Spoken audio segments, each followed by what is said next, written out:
Hi readers! Don't forget to download your free copy of the 2022 Winter Reading Guide. This year's guide has a total of 30 of the best new books organized across 7 categories, with 6 classic novels included as well. We also have a category that's dedicated to the minimalist reader, and the Minimalist Reads list has 8 titles that we highly recommend if you're only planning to pick up a few reads this winter. In the guide, you'll also find some fun recipes, things to do at home, and tips to improve your reading life. So download your free guide and see the books that made the list by visiting bibliolifestyle.com. That's your free copy of the 2022 Winter Reading Guide over at bibliolifestyle.com. I've also included a link in the show notes so you can sign up there.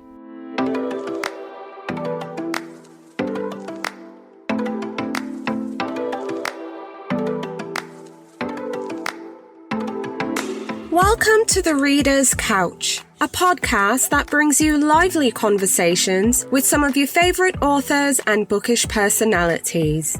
Over here, the couch is always booked, but I've moved some books to the side table and fluffed some cushions so I can welcome a guest or two to come lounge with us. Today on the couch, we have 2 readers who have decided to come lounge with us and share their top 10 books of 2021.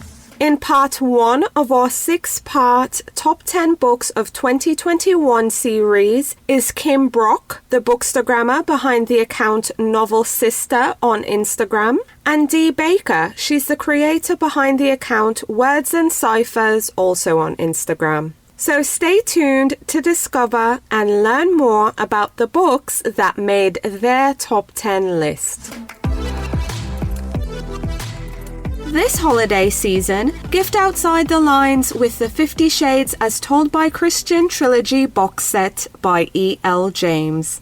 All 3 novels in the box set are told from Christian's point of view. Grey, Darker, and Freed are now available together in this gorgeous set. Included in the box set is a unique set of 50 Shades postcards and the Freed wedding invitation, and these 2 items will only be available exclusively in this box set. So if you're looking for a last-minute gift for the holiday season and beyond, get your hands on the 50 Shades as Told by Christian trilogy by E.L. James box set. That's available for purchase now online and in bookstores everywhere. A thrilling new suspense novel to keep on your radar is 20 Years Later by Charlie Donlea.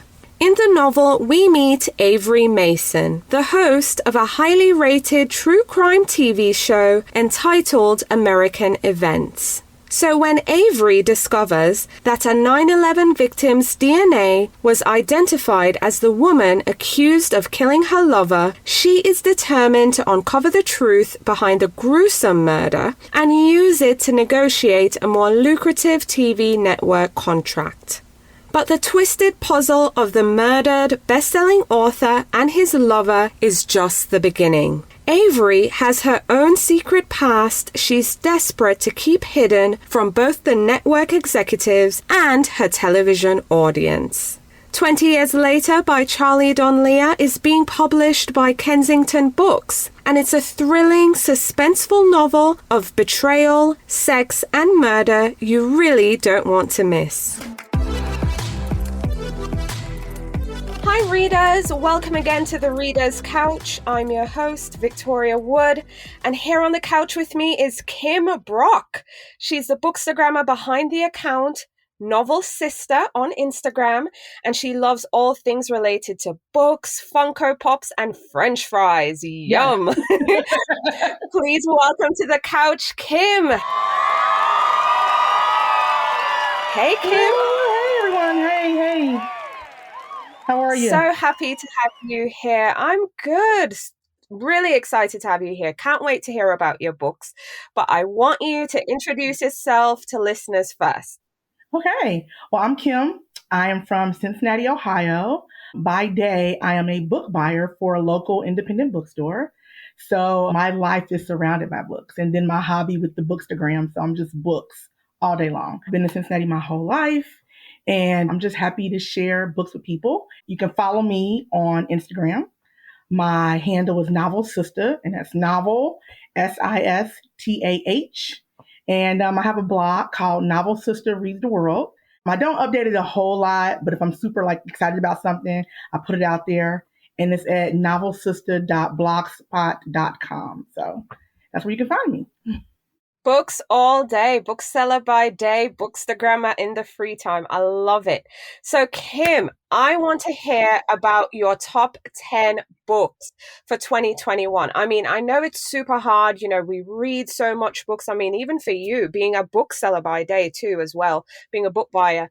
So, tell me, what's the first? Yeah, I know, right? What's the first book on your list? Okay, so if you don't mind, I'm going to go in reverse order because I want to save my number one for last because I'm so super passionate about my number one book. So if that's okay, I'm going to go in reverse order. Yes, reverse order it is. Number 10. Okay, so number 10 is Love and Color, and it's by Bolu Babalola, and I'm hoping I'm pronouncing their name right. It is a collection of love stories, and they're all retellings, and they're love stories from all around the world. And it kind of decolonizes each love story and kind of gives it some diversity to it. The reason why it is my favorite is because I love love. I'm one of those people, Disney sucked me in when I was a kid, and I just love all things love. And so these were great love stories, and I love them from the different traditions. There's love stories from the Middle East, from different parts of Africa, and it's just fantastic. And I think it would make a great gift for Valentine's Day or just something romantic you want to give someone. Awesome. What's book number 9? Number 9 is Me Moth by Amber McBride. And it came out this year, debut book, I believe. And she just was shortlisted for the National Book Award. And it is all told in verse. It is about a young woman named Moth who tragically loses her entire immediate family in a car accident. And so now she's just trying to find her way. And she meets a boy next door who's also trying to find his way as he is dealing with depression and his mom's new blended family, so to speak. I love this book because each poem could stand on its own. Each one, it could very well just be its own poem, but together they make this powerful, deep story about finding your roots and what it is to find yourself. And it's just absolutely beautiful, just so beautiful. So I love it. Oh my God, You're selling me on that one. I haven't read it, but I'm now super excited. Add it right now. Add it. Before the year is over, add it right now. Yes, perfect. Yes. I'm going to get it. What's book 8 on your list? So book 8 is a little unique. It is Lore Olympus by Rachel Smythe, and I think I'm pronouncing that right. Most people know it. It is a popular webtoon comic that I discovered just accidentally. I saw a meme featuring it, and I was like, what is this? Hades and Persephone, what is this? And I discovered it that way. And so this year, they published the first 25 episodes of the webcomic into a book. And so in volume 2 comes out in the next summer. And I love it because the artwork is beautiful. And I am one of these weird people. I love the Hades and Persephone story. I know most people are like, why? Why would you like that? But I just like it because this version of it is actually a love story. And it's not like the dark, Hades kidnapping her and all that stuff. It's a cute little love story about Hades and Persephone kind of navigating life and finding each other. And it's super adorable. Super adorable. Oh, love it. Yeah, and it's just artwork is so cool. Like Persephone's pink and Hades is blue, and it's just so cute. It's so cute. We need more cute in real life. I look for cute because the world is just so blessed. Sometimes when you can get cute, you just kind of revel in it, Absolutely, I agree with you 100%. What's book 7? Book 7 is my only nonfiction pick on my list. This book is called A Little Devil in America by Hanif Abdurraqib. And he is a Buckeye like me from Ohio. So I was like, yes, do your thing. And he's just a phenomenal writer. It's a collection of essays about Black performance in America and how it is so intricately woven into American culture. And I mean, he talks about things like Soul Train, Aretha Franklin, Michael Jackson, playing a game of spades, a card game of spades. But all of these things that, some of us are just like, oh, well, yeah, but how much is a part of American culture. And then he puts in things about his own life with love and grief and things like that too. And it's just such crisp and stark writing. Like after each essay, you kind of have to sit and meditate with it a little bit. It's just simply amazing, amazing. And he was also shortlisted for National Book Award. So yeah. Yes, I actually saw that one. Oh, Yep, yeah, absolutely. totally. Everybody should read it. And it's one you can kind of take your time with it too. It's fantastic. Love it, love it. And book 6 on your list. Book 6 is a rom-com, which I absolutely love in all shapes and forms. And it's called Accidentally Engaged by Farah Haran. And it is so stinking cute. It's about Rena, and Rena, just can't catch a break. Her family is super meddling. She's been single for a while. Her job situation is a little wonky, but she loves to bake bread. Loves to bake bread, and I learned so much about bread and sourdough starters. And then across the hall moves her dad's newest employee, Nadim, and things happen and they decide that they're going to fake being a couple so that Rena can enter this cooking contest because the grand prize is a class on artisan baking that she can't afford and that she would love to have. And so this book is yummy in the romance, is yummy with the food that she bakes. Like I didn't know I wanted to eat all these Indian dishes, and now I'm like walking around my city trying to find places that makes these tasty things so that I can eat them. But it's just so cute, and it's just about we don't always have to have it all figured out, but if we just keep on going, just keep going, it'll make things much better. But you will be very hungry after you read this book. Very hungry. You will be hungry Yeah. because I read this one. Yes. I loved it. Did you And I want to remember eat everything? you want to eat everything, you want to make everything. And it Yes. took me back to the early days of the pandemic. You remember when everyone was making sourdough bread Yes. and just bread? Yes, yes. And at one point I considered like, I should buy a bread maker and I should make bread. No. But I No. thought about it. I really didn't think about it. I know, but it was just such a fun read. So I definitely co-sign that one as well. But we're at the halfway point. What is book number 5? Number 5 is The Keeper of Night by Kylie Lee Baker, a debut from this year also. And you could call it a horror a little bit. It is certainly very eerie and very creepy. You follow Ren, and Ren is a half British Reaper, as in Grim Reaper, and she's half Japanese Shinigami, and they are like the equivalent to Reapers, but in Japan. And some things go down in London, and she has to escape. And so her and her brother flee, and they go to Japan because she feels like she can find herself in Japan. Well, she gets there, and she ends up working for the goddess of death, who has tasked her to do 3 things. And she has to kill the super impossible to kill, dangerous yokai demons.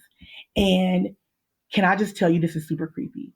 All of that, like I had myself looking up what these different Japanese mythological creatures were and where they came from. And the Japanese people do horror like nobody else.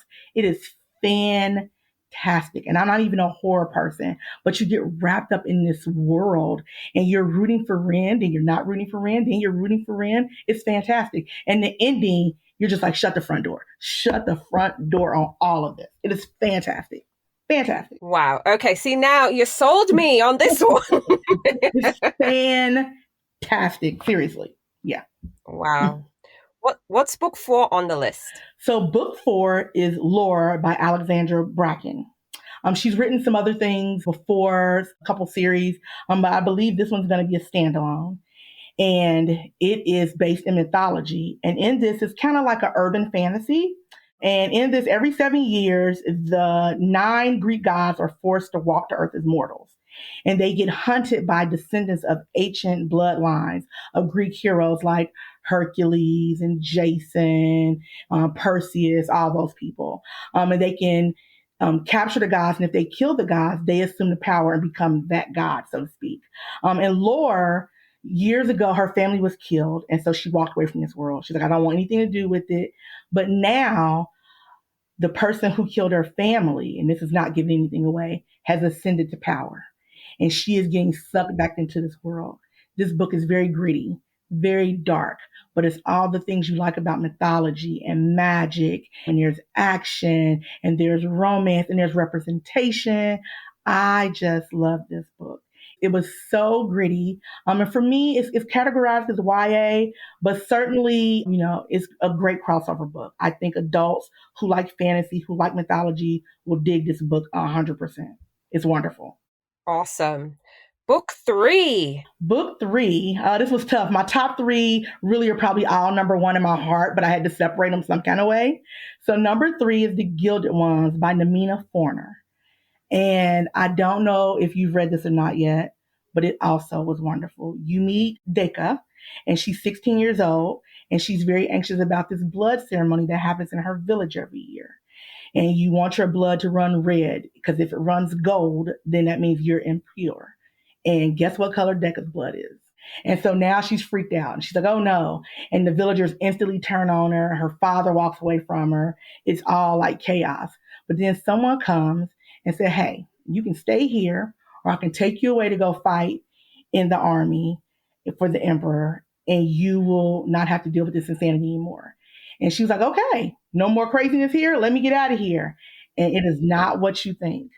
So many things happen, and you're just like, what? And it just keeps ramping up. Like the whole time it's ramping up. And towards the end, like you see something coming and you can't stop reading because you're like, no. And it's just fantastic. Like it is fantastic. And the second one comes out next year, and I'm ready to read it right now. Like if someone gave it to me right now, I would start reading it. It's fantastic. Now, I'm jumping in and co-signing this one because I did read it and it was phenomenal. It kept me up. I think I was up till, it was like maybe 2:30, 3 thereabouts, because I couldn't put the book down. Who told me to start that book? Just don't want to stop. I couldn't leave it. It's such like a female empowerment book too, is what I loved about it. It was like, no, ladies, we are not about to be the victim. No more damsel in distress.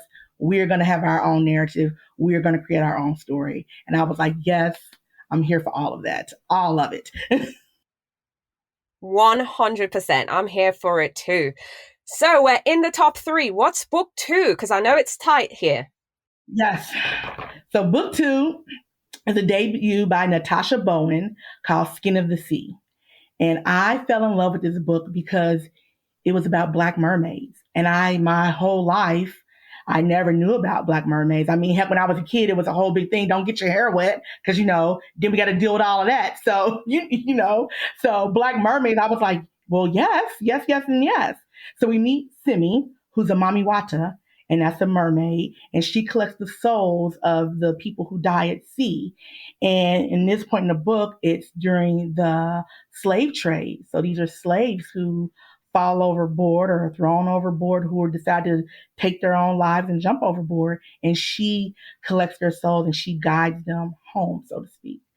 And there's a boy who's tossed over, but he's not dead. And so she decides to save him. And her decision to save him sets out a chain of events, and it just goes. And there's a little twist in it. And I'm like, oh, yes. It's so wonderful. So beautiful, the language in it. And it's a mix of, the mermaid mythology also with West African mythology. There's African gods and stuff West African gods that I knew nothing about. And it was just wonderful learning about it. And it was beautiful to see a mermaid who looked like me, who like my mom, my sisters. It just was absolutely beautiful. So I highly recommend this one. I think I'll be adding to cart the second I get off this podcast. Yes, everybody go get it. Get it right now. Wow, wow, wow. Like, I had chills just the way you were describing it. And I'm just like, really? How did I not know about this book? But I am adding to cart the second I get off this call. Wow. Okay, drum roll. What's book number 1 on your list? Number 1 is This Poison Heart by Kalynn Bayron. So this book just kind of ended up on my lap, and I loved it from the beginning because on the front was a little Black girl with glasses and like big curly 4C hair. And I was like, what is this? Who is she? And you get into this story and you meet Bree, and Bree is adopted, and Bree has a special gift where she can control plants, and poisonous plants do not bother her. They have zero effect on her. And this woman comes to her house one day and tells her mothers that they have inherited an old mansion from Bree's birth mother's sister.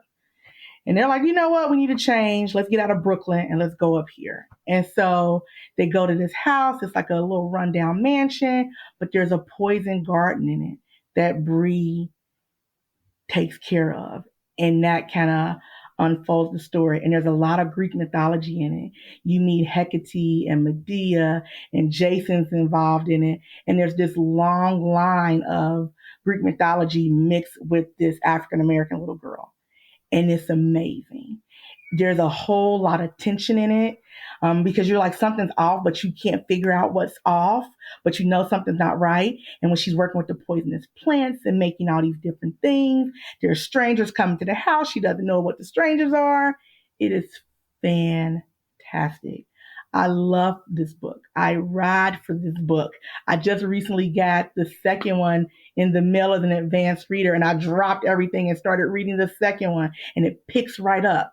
It is fantastic. Fantastic. Wow. Wow, wow, wow, wow, wow. Okay. I don't know. I'm sure listeners are going to feel the same way, but I just feel your enthusiasm. It's so infectious. Like, I have to buy these books, the ones I haven't read, like the second we get off here. I mean, you have sold me on just some amazing books. I'm so grateful. Thank you. Thank you. This platform is so necessary. And I love just talking books with people because it's like it's a connector. Like, we can be from different backgrounds, different countries, but reading the same book, it puts us right here with each other. And I think that's amazing. So, it's a wonderful thing.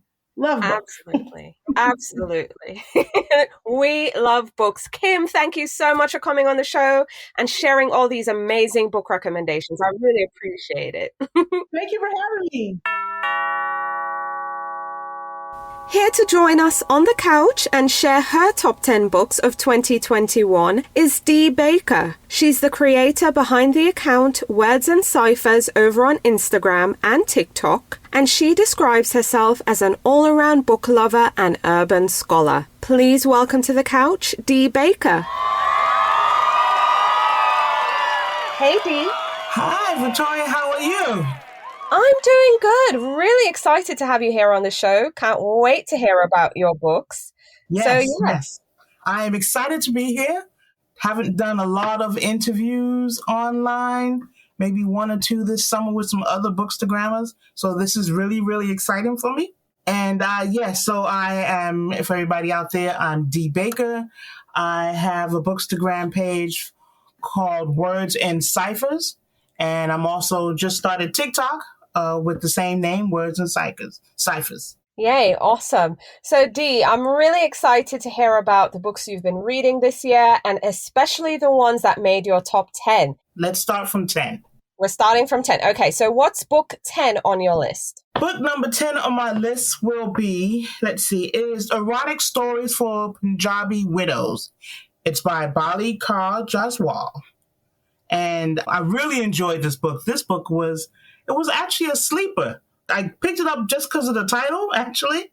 But it follows a 22-year-old girl who is Punjabi, who is living in London, and she decided she's going to drop out of law school, and her parents are like up in arms about it. but she's not making enough money where she works at a pub.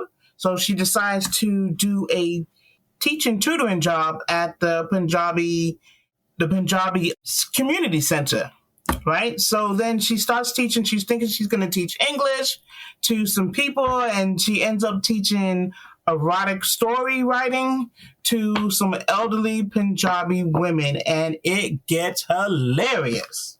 Awesome. We need some light, fun reads. So I'm really excited for this one. What's book 9 on your list? Book number 9 is, I read this for Read Caribbean Heritage Month. It's called 1 Year of Ugly. It's by Caroline Mackenzie. This was a really funny novel as well. It really it's about a migration story. So the migration of Venezuelans to Trinidad, and how this one family migrated to Trinidad, and then also the aunt passes away, and the family ends up having a debt to this gangster called Ugly. And they now have to host other immigrants from Trinidad, from Venezuela. And it goes through the whole shebang, and they just do some really off-the-wall, crazy things that they never thought they would do. It was hilarious. I really enjoyed the cultural expressions, just the whole storyline of Venezuela, we know, as used to be in this rich country in South America, and now it just has all these economical issues, and all of them are migrating to the closest neighboring country, which is Trinidad. So just a really different take on the whole migration issue. I enjoyed this one. Right, absolutely. I actually read this one, and I enjoyed it. It was quite interesting to kind of get a different kind of migrant story and one set in the Caribbean. So I appreciated it. What's book 8 on your list? Book 8 is a classic. It's called Homemade Love by J. California Cooper. It's written in 1986. Was trying to participate with another bookstagrammer whose name is at Reggie Reads, and he does a 10 books for 10 decades. So you just pick a decade and read a book. And I was trying to participate in that.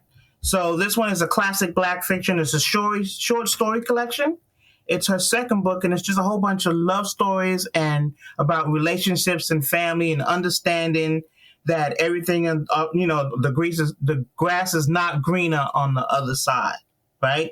So J. California Cooper is always just a down-home feel to her writings. She provides wisdom, she provides gossip, she provides heartbreak, and she provides a lot of humor.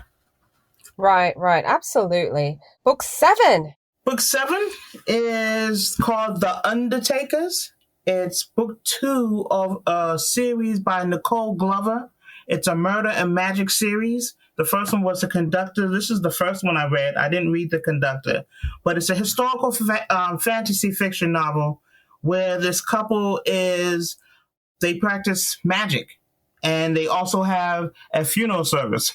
So they're trying to solve crimes and solve particular deaths within their community. There's a whole bunch of people that are passing away due to some fires that's being set in their community. So they're just trying to weave the mystery and the murder and the magic. And what I loved about this book was that they used the celestial magic. So all the little magic that they brought up and conjured up was all dealt with your celestial stars, so it'd be the Scorpio and it'd be the Aquarius and the Capricorn. And it was just awesome. This was an awesome read.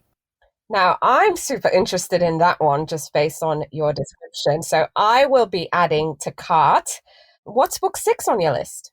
Book 6 was another Caribbean read for me, and it was called Till the Well Runs Dry by Lauren Francis Sharma. And basically, it's a love story full of pain and suffering and family secrets. The main character is a young lady named Marcia Garcia, and she meets this Caribbean Indian guy named Farouk, and he's a young police officer, and they begin a courtship.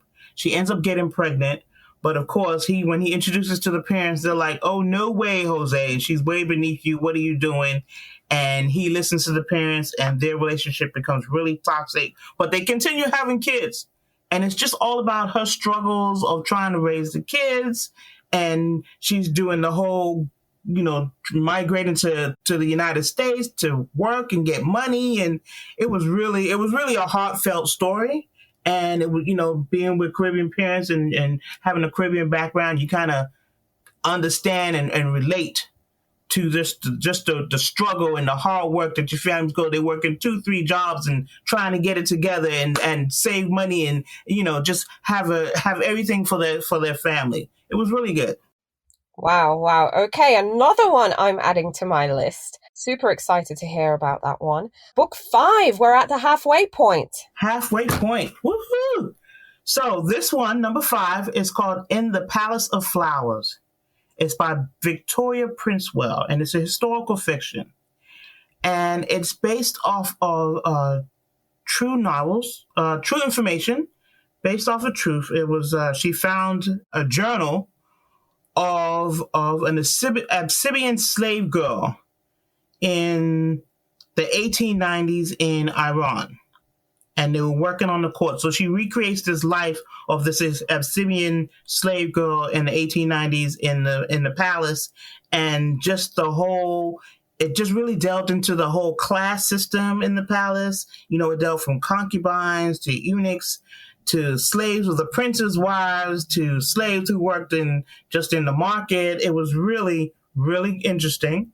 It was just really wide opening because you really don't think of slavery and Iran and that whole area, right? And so it just had really very political, and it was just a great novel. It was really, really a good novel. I actually really enjoyed this one as well. The politics, it's just, it's so bitter, so divided. What system, the religious system, the class system, I think, more than anything rules there. So it was very interesting to get a different kind of historical novel. So I definitely co-sign In the Palace of Flowers. Right. Very well researched. Very well researched. Very well done. Book 4 on your list, Dee. Book 4 on my list is The Street by Ann Petrie. And this is, again, another 10 books for 10 decades, novel classic pick. So it was written in 1946, and it's a tale of a woman trying to do for her family and the struggles of raising her son in 1940s Harlem amidst the violence, the poverty, the racism. The characters were emotional. They were all different. You knew somebody who was, that you could just pick that you knew in your surroundings that, oh, yeah, I know somebody like that. It was just really, really good. It was heartbreaking. It was very sad, but, it was a really good book. It's a classic. I could reread this. Right, absolutely. I have that book on my shelf. Haven't read it yet, though. Oh, so this is giving me reason. Yeah, this is giving me reason to pick it up. Yeah, you would love it. The janitor in the book is just off the chain. It was off the chain. You were just like, oh, yeah. Okay. Well, see, you're giving me incentive to pick up that book because I did buy it, I think, sometimes last year. Just never got around to reading it, but I am looking forward to it. Book 3, Dee. What's book 3 on your list? Book 3 is The Prophets by Robert Jones Jr. It's a debut novel, historical fiction once again. And this book is about love during a time of extreme pain. This book is about love during a time of slavery. And it really challenged the notion that homosexuality and queerness was uncommon in Africa. It was about 2 slave guys who grew up together, and everybody on the plantation knew that they loved each other. And it really didn't matter until the master wanted he wanted more slaves, and he wanted them to procreate with the other slaves, and they refused to do it. And he just got the other guy, the one slave guy was like, oh, I'll be the preacher and I'll make sure that everybody falls in line and listens to the word of God and gets what you need. And they just refuse with their love. They just refuse to be those 2 that will fall in line. And just how their whole refusal impacted everybody on the plantation. It was so deep. Great read. It wasn't an easy read, but it was a great read. Sometimes the good ones aren't that easy, but definitely worthwhile. All right, Dee, book 2. Book 2, drum roll. Woo! So, book 2 is The Secret Lives of Church Ladies by Deesha Phila. And it took me a minute to read this book. And it's a bunch of short stories. It's raw. It's tender. It's about love. It's about desire expressed by Black women and Black girls. It's about church women who are vulnerable, who are free, who are deserving of being allowed to love the way they want to love. It was an awesome read. Debut novelist as well, right? Right, absolutely. That book, The Secret Lives of Church Ladies, blew my mind. Yes. She put her foot in this novel. I mean, it was so well done. It was so well done. Just, you felt the emotions. You felt every bit of emotion that every character was going through. Absolutely. I highly recommend The Secret Lives of Church Ladies. And now it's drum roll time because we're getting to book 1. Book number 1 woo-hoo, is The Love Songs of W.E.B. Du Bois by Honoré Fanonne Jeffers. This book, 800 pages of deliciousness. Yes. Historical fiction. The content was just so well researched. I mean, it took you back. The historical content just went back and it predated slavery. And just the connection, I really like the connection of the American Indians, the Native Americans, and the Blacks and how they intersected and connected, right? And just the whole familial love and the intellectual of this book, and just the whole generation after generation. And she put her foot in this one. This was an Oprah's book pick. Yes, I remember seeing that. And you're right. She did put her foot in this one too. Yes. It was so, so good. It was one of my favorite books at the end of the summer. I remember being just so disappointed. They kept pushing the publication date, pushing.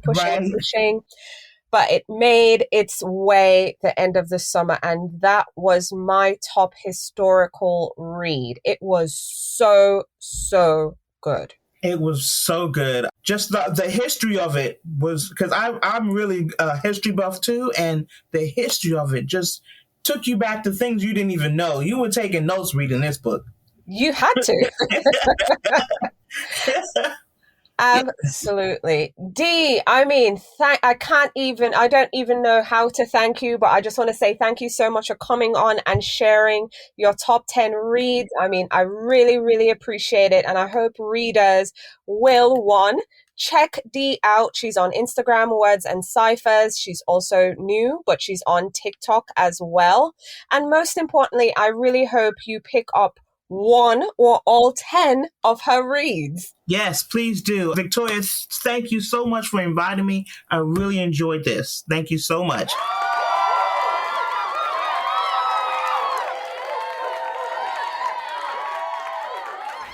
Readers, I had so much fun speaking with Kim and Dee, and I want to thank them again for coming and lounging on the couch with us and sharing their top 10 books of 2021. Continuing in our Top 10 Books of 2021 series, 2 more readers will be lounging on the couch with us and sharing the books that made their Top 10 list. So be sure to tune in to the next episode. Thank you so much for tuning in to The Reader's Couch. You can find out more about the show and submit your questions for our guest by visiting our website, thereaderscouch.com. You can also connect with us on Facebook, Instagram, and Twitter at The Couch Is Booked. If you like the show, please subscribe, share, and take a few seconds to leave a rating and review. Next week, I'll be back with new guests, more books, and some fun games we can play. But until then, stay lounging, stay reading, and whenever you're in doubt, go straight to your local bookstore or library. Thanks for listening, and happy reading.